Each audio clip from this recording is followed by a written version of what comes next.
Hello, welcome to Pike Creek Farm. My name is Renee, and if this is your first time here, thank you so much for joining me. I like to do videos on canning and vintage recipes and staying frugal and thrifty, but still thriving. And today last week I put a video up how I think it's really important that we can and put things on our shelf because I think food prices are a little unsure for the future. And so let's jar up what we can and have it long term to help our budgets and to help our food security. And just because I think it's a really smart thing to do and a good thing to do if possible. And I know not everyone can, but I am trying to fill in some gaps in my pantry. And one of the gaps I have is so today I'm going to do my first canning project to restock and fill in those gaps in my pantry. And a couple years ago, I looked at my canning pantry and realized I didn't have enough vegetables. I needed more vegetables. And then sometimes it's store-bought even, but I like to do my home canned a lot.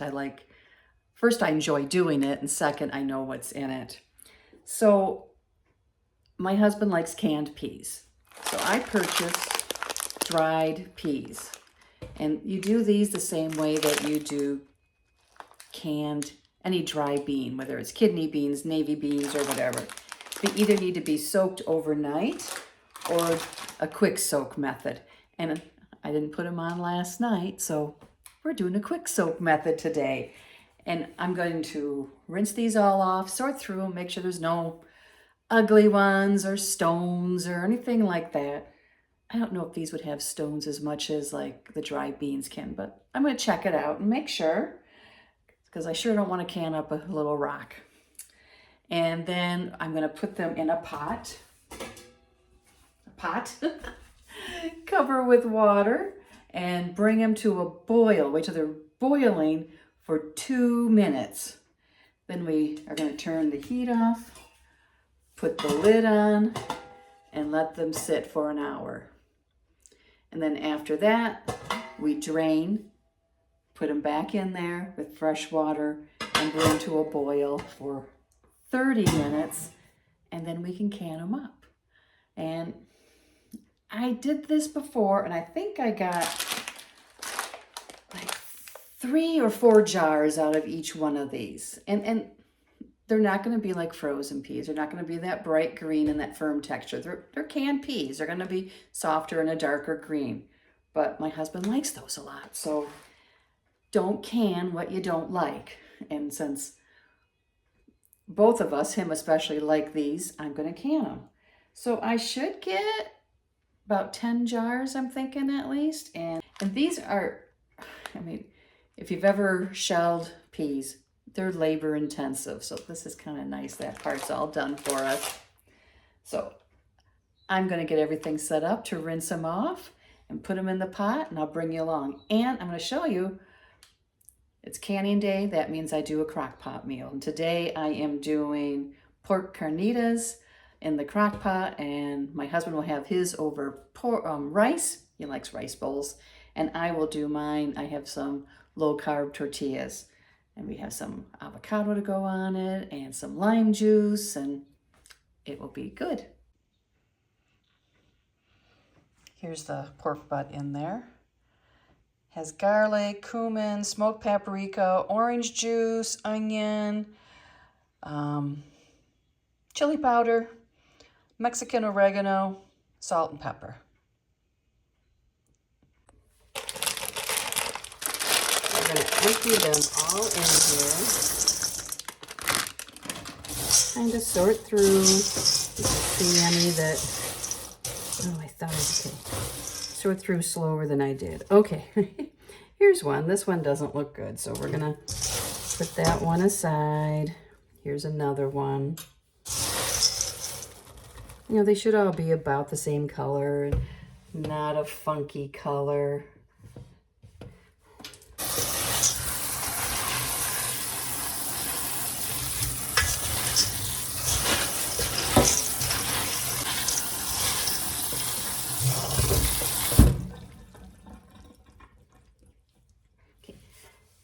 Now I am ready to put these in the pot.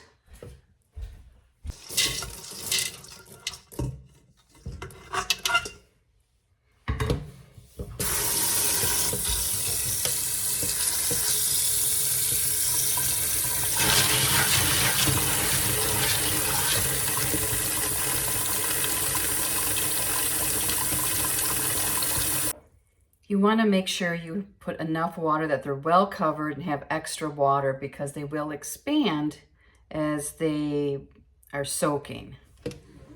They won't fully hydrate during the soaking process. That will happen during canning. So I'm going to put these on the stove and bring them to a boil. You add no salt or anything at this point. Just bring them to a boil, put the timer on for 2 minutes, and then put the lid, turn it off, put the lid on for an hour. So here they are. I'm going to turn the stove on, medium high, and let it come to a nice good boil. Not just a simmer, but a boil. And then I'll set my timer on 2 minutes. So it's really simple. The directions are at the National Center for Home Food Preservation.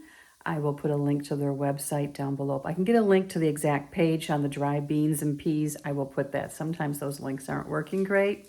If you have the book, it's in there. And I believe Ball should have the directions too. I will check and let you know if Ball has it in the Ball Blue book. And I did look. It is in the Ball Blue book. This is the older version. It's in the new one that came out in 2024 too. So the directions are there, and it's the same for dried beans, kidney beans, lima beans, all your dried beans. I purchased my dry peas on Amazon. I'll put the link down below. They might have them at your local grocery store or bulk food store also. They were $1.99 a bag. So I think that's pretty decent, because I should get at least 3 jars out of each one. I was reading the reviews though, and some people use them and to make pea sprouts, like for salads. I guess they sprout really well, and it's a lot cheaper than buying the seeds. So next time I buy them, I'm going to try doing some sprouts. That might be fun. They are boiling. Set the timer for 2 minutes and then let them set for 1 hour. Okay, the timer went off. So it's time to drain these.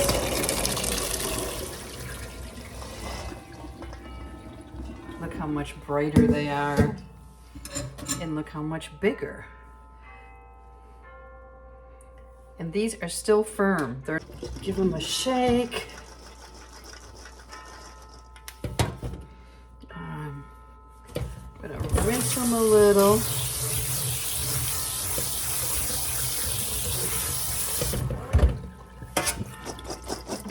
Shake again. I'm gonna rinse out my pot.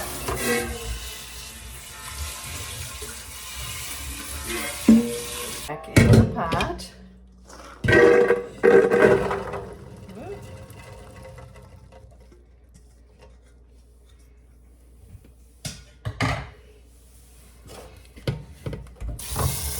And fill it about 2-3 inches above the peas with water.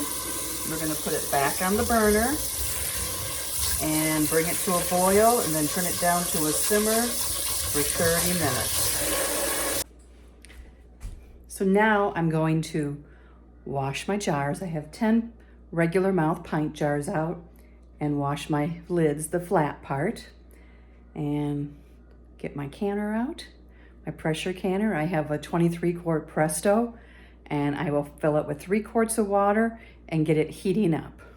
Not right away, because these have to come to a boil and then simmer for 30 minutes.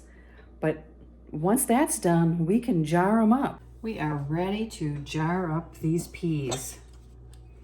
I have my jars with hot water. Let me show you how the peas look. And these are still firm. They are not soft at all.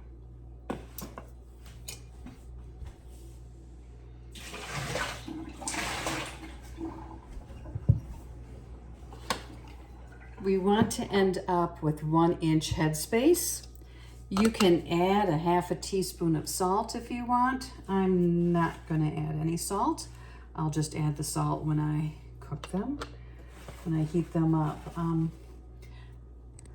I have my canner here with 3 quarts of water, the shelf on the bottom, and I have it just heating up, staying warm, because this is gonna be hot jars. We wanna put them in a hot canner.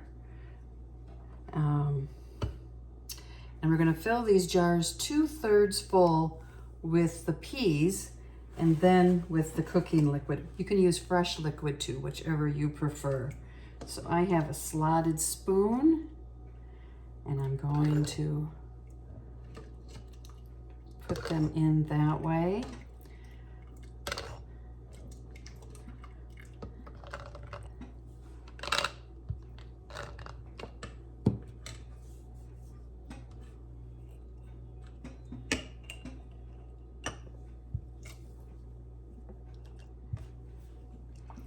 So I'm going to do it about that full, and now I will add the cooking liquid. And if I have to heat up more water, I'll do that.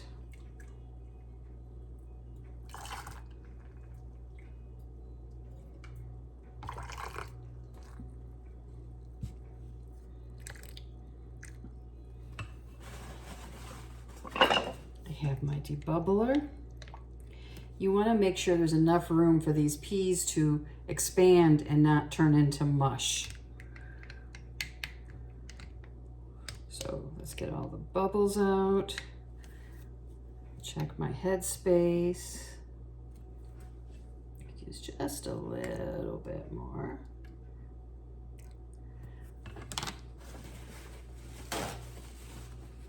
Now I'm going to take a paper towel, wipe this rim, make sure there's no chips or anything, and that no debris, like a skin from one of the peas or anything is on there.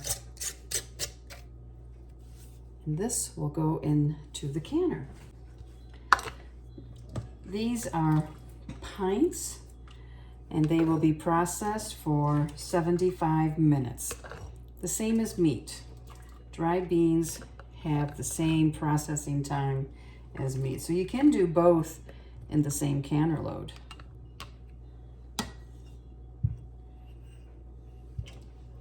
A little bit more. I want it above the halfway mark. That looks good.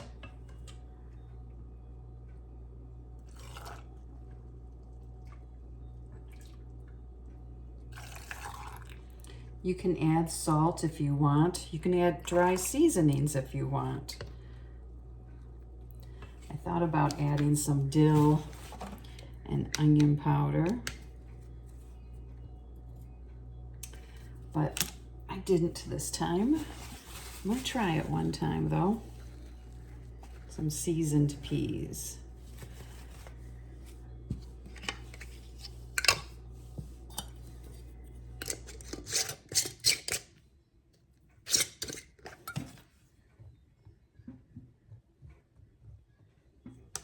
Just making sure. I was talking and I lost track, so I wanted to double check that I did it properly. When you put your ring on, don't crank it real tight. I'm up to 6 jars already, so I'm gonna keep filling them up, and I'll bring you back and let you know how many we end up with, because there's still quite a bit of peas in here. I might have to wash some more jars. I'm gonna have 12 jars. So that's 4 jars from every bag. Oh. There, I'm just gonna put my lids on and put them in. And I have a shelf to put on top because you can't stack the jars on each other without something in between. Just like you can't put the jars on the bottom of the canner without something under it. So I'm gonna get these in there and put the lid on and let it come up to temperature. I got you tilted, sorry. And then when it's blowing steam from the vent pipe like a freight train, I'll set my timer for 10 minutes. And then after 10 minutes, I will put my weighted gauge on. And then once it starts to do a little hula dance, I will set my timer for 75 minutes. And then it's just a waiting game then. Now I still will plant peas in my garden, but the peas in the garden, this one's not going on, right? Peas in the garden are more for fresh eating. I don't like that ring. Are more for fresh eating and for freezing. They're pretty labor intensive. I did lima beans last year too, and we're gonna do them again. We love them. The reason I got the 23 quart canner was so that I can do this, so that I can double stack. When I'm doing meat, when I'm doing raw packed chicken breast, I stack it full, And this ring that didn't work is going in the garbage. I have my burner on medium high. So this is the weight that came with the canner. And when you use that, you have to go by the regulator here and keep it on the pressure. It was really stressful for me. I had to watch it. I was new at pressure canning, and I found this stressful. And actually, by watching Lisa at Sutton's Days, I learned about this. In my area, it's 10 pounds of weight that's needed. So I have two on, I have the additional one on here, which makes this 10 pounds. So all I have to do is pay attention to how this jiggles. And I find this much easier, less stressful for me. The lock popped up. You can't see the steam, but I set my timer for 10 minutes. Timer just went off. I'm going to turn off the stove, the burner, and just leave it like this until it goes down in pressure and the lock drops. Okay. Pressure went to 0 and the lock went down. I removed the weight and waited a few minutes and then just barely opened the lid, like tilted it for a few minutes, and then I just took it off and I'm letting everything adjust. And these look good. Oh, and they're popping. So in a few minutes, I'll take them out and show you how they look. And you gotta remember, when you buy canned peas, you can't see them. These you can see. But they're gonna be just like canned peas. This is one of the ways I am stocking my pantry shelves, getting prepared. Food prices are high. I have lots of options downstairs. So I'm going to continue doing this, looking for things that are on sale, things that are local, just to make sure that if food prices go up, I'm going to be well stocked, because the future seems a little unsure to me with the food prices, and they've already gone up so much in the past few years. So now is the time to be proactive and stock up. And if you're a canner like me, or if you want a can, now is the time to do it. And if not, buy store-bought stuff when it's on sale and stash it away. That's what my dad, who's 88 years old, does. So thank you for joining me today. And we'll continue to have more canning videos and, more information on how to can things and why to can. We'll see you next time at Pike Creek Farm.